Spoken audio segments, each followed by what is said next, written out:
때는 조선시대 쌀쌀한 가을바람이 한양의 기왓장 사이를 스치던 시절이었습니다. 도성 안에는 백성들의 고단한 삶과 양반들의 호화로운 잔치가 뒤섞여 있었죠. 그리고 그 혼돈의 그림자 속에 스스로를 지봉이라 칭하는 비범한 도둑이 살고 있었습니다. 지혜로울지 봉황봉 이름 한 번 거창했지요.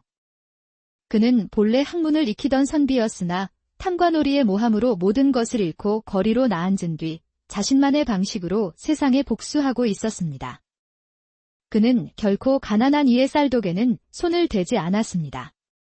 오직 곳간이 넘쳐 흐르는 부잣집, 그 중에서도 인색하기로 소문난 자들의 재물만을 노렸지요. 그것도 1년에 서너 번, 마치 거대한 연극을 준비하듯 치밀하게 판을 벌였습니다. 그의 방식은 독특하고 대담하여 도둑질을 당한 양반조차 혀를 내두를 정도였고 백성들 사이에서는 의적으로 불리기도 했습니다. 그해 가을이 깊어갈 무렵 지봉은 또 다른 목표를 물색하기 시작했습니다. 그의 날카로운 눈은 도성에서도 가장 삼엄하기로 소문난 김판서의 저택으로 향했지요. 올해의 마지막 무대는 저기로 정했다. 저 철옹성 같은 집을 털어야 비로소 한 해를 보냈다고 할 수 있지? 하! 김판서의 집은 담벼락이 어찌나 높은지 장정선억은 좋기 넘을 높이였고 담 위에는 날카로운 사금파리가 꽂혀 있어 새조차 앉기를 꺼렸습니다. 밤이 되자 지봉은 고양이처럼 담벼락에 붙어 집안의 동태를 살폈습니다. 하인들은 쉴 새 없이 순찰을 돌았고 집안의 구조는 마치 미로와 같아 보였습니다. 며칠 밤낮으로 집 주위를 맴돌았지만 바늘구멍 하나 들어갈 틈조차 보이지 않았습니다. 지봉의 얼굴에 처음으로 조급함이 어렸습니다. 젠장, 정말이지 요새 중에 요새로구나. 이대로 포기할 수는 없지? 방법은 단 하나뿐인가? 마침내 지봉은 기상천외한 꾀를 내었습니다. 그는 깊은 밤, 달빛마저 구름에 가려진 틈을 타 자신의 누더기 옷을 몽땅 벗어 던졌습니다. 옷은 거추장스러울 뿐 걸리적거리는 것은 모두 버린다. 내 몸뚱이 하나면 충분하다. 실오락이 하나 걸치지 않은 벌거숭이 몸으로 그는 뱀처럼 유연하게 담벼락을 타기 시작했습니다. 맨살이 사금파리에 스쳐 쓰라렸지만 그는 신음 한 번 내지 않았지요. 마침내 그는 광 한 구석, 고양이 한 마리 겨우 드나들 법한 작은 바람창을 발견했습니다. 찾았다. 헉. 이제부터 시작이다. 지봉은 뼈마디가 으스러지는 고통을 참으며 좁은 창틈으로 몸을 구겨 넣었습니다. 머리부터 시작해 어깨, 그리고 몸통까지 그는 마치 허물을 벗는 뱀처럼 꾸역꾸역 안으로 들어갔습니다. 쿵 하는 소리와 함께 그의 몸이 광 안으로 떨어졌을 때 그는 이미 숨이 턱까지 차올라 있었습니다. 그런데 하필 떨어진 곳이 거대한 조청 항아리 위였습니다. 뚜껑이 덮여있지 않았던 항아리 속으로 그의 몸이 그대로 곤두박질 쳤죠. 푸아! 차가워. 이게 무슨 끈적끈적한 것이. 맙서사, 조청이잖아. 차갑고 끈적한 조청이 그의 머리부터 발끝까지 온몸을 뒤덮었습니다. 상투는 엿가락처럼 엉겨붙었고 눈을 뜨려 해도 눈꺼풀이 달라붙어 떨어지지 않았습니다. 눈이 안 떠져. 젠장, 되는 일이 하나도 없구나. 칠흑 같은 어둠 속에서 그는 필사적으로 허우적거리다 겨우 항아리 밖으로 기어 나왔습니다. 온몸이 조청으로 떡칠이 된 그는 그야말로 살아있는 꿀 도깨비의 모습이었지요. 바닥을 더듬더듬 기어가던 그의 손이 이번에는 커다란 밀가루 항아리를 엎지르고 말았습니다. 퍼석 하는 소리와 함께 새하얀 밀가루가 조청 범벅이 된 그의 몸 위로 쏟아져 내렸습니다. 콜로. 헌. 이번엔 또 뭐야? 조청의 끈적함 위에 밀가루가 뭉쳐붙으니 그의 모습은 순식간에 머리부터 발끝까지 온통 새하얀 백발로인 혹은 설산의 귀신처럼 변해버렸습니다. 자신의 처지가 너무나도 기가 막히고 서러워진 지봉은 광 입구에 철퍼덕 주저앉아 대성통곡을 하기 시작했습니다. 내 팔자야. 이게 무슨 꼴이란 말이냐? 으여헝. 어찌나 구슬프게 울었던지 그 울음소리가 담을 넘어 판서의 안채까지 쩌렁쩌렁 울려 퍼졌습니다. 깊은 잠에 빠져있던 김판서는 잠결에 들려오는 기이한 울음소리에 스르르 눈을 떴습니다. 웬 곡소리냐? 이 깊은 밤에 귀신이라도 나왔단 말인가? 촛불을 든 판서는 조심스럽게 마당으로 나왔고 하인 돌쇠를 불러 명했습니다. 돌쇠야, 어서 나가 광 쪽을 좀 살펴보아라. 웬 귀신 우는 소리가 들리는 듯하다. 돌쇠는 겁에 질려 사시나무 떨듯 떨면서도 주인 어른의 명을 거역할 수 없어 열쇠 꾸러미를 들고 띠걱거리는 광문 앞으로 다가갔습니다. 철컥 문이 열리는 순간 촛불빛에 드러난 것은 온몸이 새하얗고 기괴한 형상의 무언가였습니다. 아이고. 귀신이다. 돌쇠는 그대로 기절초풍하여 나자빠졌고 뒤따라온 판서 역시 두 눈이 휘둥그레졌습니다.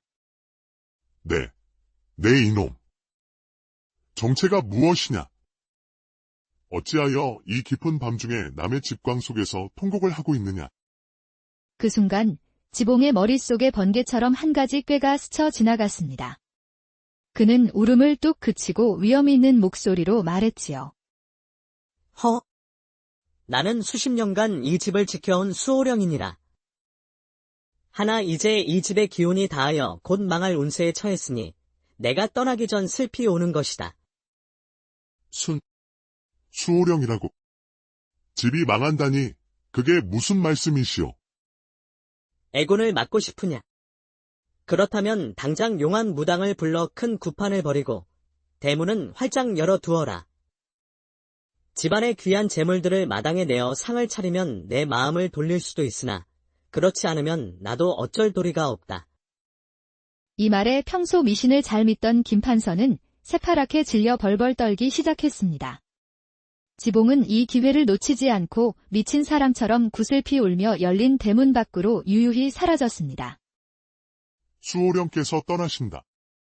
집이 망할 징조라니. 여봐라. 당장 한양에서 제일 용하다는 무당을 불러오너라. 그날 밤 판서는 잠 한숨 이루지 못했습니다. 광에서 나타난 백발노인의 모습이 눈앞에 어른거렸기 때문입니다. 이튿날 새벽이 되자마자 판서의 집은 발칵 뒤집혔습니다. 하인들은 광에 있는 온갖 물건들, 쌀가마니부터 비단, 놀이개까지 전부 마당으로 꺼내 놓았습니다. 곧이어 요란한 방울소리와 함께 붉은 옷을 입은 무당이 도착했습니다. 아이고, 대감님. 이른 아침부터 구시라니요. 대개 무슨 흉한 일이라도 있으신 겁니까? 어젯밤 광에서 수호령을 배웠소. 집안의 기운이 쇠하여 곧 망할 것이라 하더이다. 굿을 정성껏 올려 수호령님의 마음을 돌려야 하오. 수호령께서는 아무에게나 모습을 드러내지 않으시지요. 애군이 닥치기 전에 어서 굿으로 기운을 붙잡아야 합니다. 도둑놈 하나의 연기에 온 집안이 놀아나는 희극이 시작된 것입니다. 굿판은 밤새도록 이어졌습니다. 꽹과리와 장구 소리가 온 동네를 흔들었고 사람들은 모두 굿에 정신이 팔려 있었습니다. 한편 담벼락 뒤에 숨어 이 광경을 지켜보던 지봉은 회심의 미소를 지었습니다. 아주 잘 돌아가는구나. 이것이야말로 도둑을 위한 잔치상이 아니고 무엇이랴. 굿이 끝나고 새벽녘이 되자 무당도 하인들도 모두 지쳐 쓰러져 깊은 잠에 빠져들었습니다. 판서는 수호령이 드나들어야 한다며 대문을 활짝 열어둔 채였지요. 바로 그때였습니다. 어둠 속에서 지봉이 커다란 수레를 끌고 소리 없이 나타났습니다. 이번에는 검은 무명옷을 입고 얼굴에는 수검댕을 칠해 완벽한 어둠 그 자체가 되어 있었습니다. 자, 어디부터 실어볼까? 쌀가마니, 비단, 꿀단지, 녹그릇. 모두 다 내 것이다. 그는 마당에 널린 귀한 물건들을 하나하나 조용히 수레에 옮겨 담았습니다. 어찌나 조용했던지 마당을 지키던 개 한 마리 짖지 않았습니다. 날이 밝기 전 지봉은 값나가는 물건들로 가득 찬 수레를 끌고 안개 속으로 유유히 사라졌습니다. 다음 날 아침 텅 비어버린 마당을 본 돌쇠가 새파랗게 질려 외쳤습니다. 대감마님. 큰일 났습니다. 마당에 있던 재물들이 몽땅 사라졌습니다. 그러나 판서는 잠시 멍하니 서 있다가 이내 고개를 끄덕이며 만족스러운 표정을 지었습니다. 그래. 수호령께서 우리 재물을 받으시고 가져가신 것이로구나. 이제 애고는 거치고 복이 들어올 징조다. 잔치를 열어라. 하지만 며칠 뒤 한양 장터에는 이상한 소문이 돌기 시작했습니다. 들었는가? 김판서 댁에 귀신이 나타나서 구슬했는데 그날 밤에 살림살이가 몽땅 없어졌다지 뭔가. 어머나, 귀신이 훔쳐간 거라던데? 쯧쯧. 귀신은 무슨. 그게 다 지봉이라는 도둑놈의 짓이라더군. 구판을 틈타 몽땅 훔쳐갔다지. 이 소문은 꼬리에 꼬리를 물고 퍼져나가 마침내 임금님의 귀에까지 들어가게 되었습니다. 뭐라? 판서의 집에 나타난 것이 귀신이 아니라 도둑이란 말이냐? 세상에 이리도 기묘하고 재미있는 일이 다 있구나. 여봐라. 당장 그 지봉이라는 도둑을 잡아들여라. 내 친히 그 자의 얼굴을 보아야겠다. 어명이 떨어지자 포졸들이 온 한양을 샅샅이 뒤지기 시작했고 결국 지봉은 어느 외딴 마을의 은신처에서 훔친 쌀로 밥을 지어 먹다 덜미를 잡히고 말았습니다. 이런. 영원한 비밀은 없는 법이로구나. 좋다. 임금님 얼굴이나 한번 뵈러 가보자. 지봉은 포박당한 채 경복궁 어전으로 끌려나갔습니다. 붉고 푸른 관복을 입은 대신들 앞에 그는 비록 행색은 초라했으나 눈빛만은 조금도 위축되지 않고 또렷하게 빛나고 있었습니다. 네가 지봉이더냐? 듣자 하니 판서의 집에 들어가 수호령 행세를 하며 기상천외한 도둑질을 했다고 하더라. 과연 사실이냐? 지봉은 고개를 숙인 채 담담하게 입을 열었습니다. 전하. 소인, 도둑이 맞사옵니다. 그날 밤, 담을 넘다 실수로 조청 항아리에 빠지고 밀가루를 뒤집어 쓰게 되어 몰골이 귀신처럼 변했사옵니다. 그 모습이 하도 망신스러워 울고 있었는데 마침 판서 대감께서 저를 보시고 진짜 귀신으로 믿으시기에 소인도 눈 한번 질끈 감고 연극을 벌였던 것이옵니다.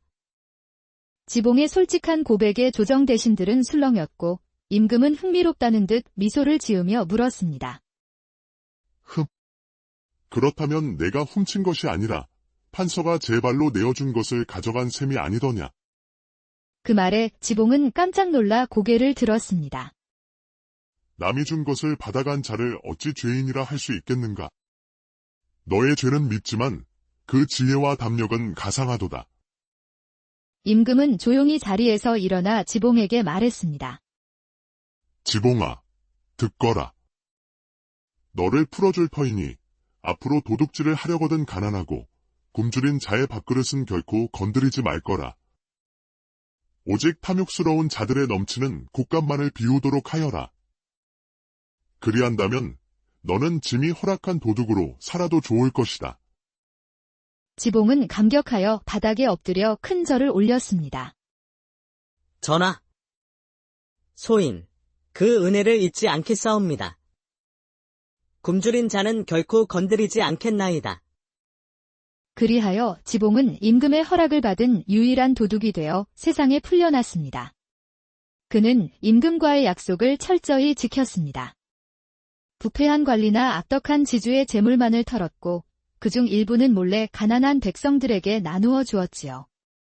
어느새 백성들 사이에서 그는 켬나대왕의 그림자로 양반들 사이에서는 곳간의 귀신으로 불리게 되었습니다. 시간이 흘러 지봉의 소식은 뜸해졌지만 그의 이야기는 전설이 되어 사람들의 입에 오르내렸습니다. 탐욕스러운 부자들은 혹시라도 지봉이 다녀갈까 두려워 스스로 곳간을 열어 가난한 이들을 돕기 시작했다고 합니다.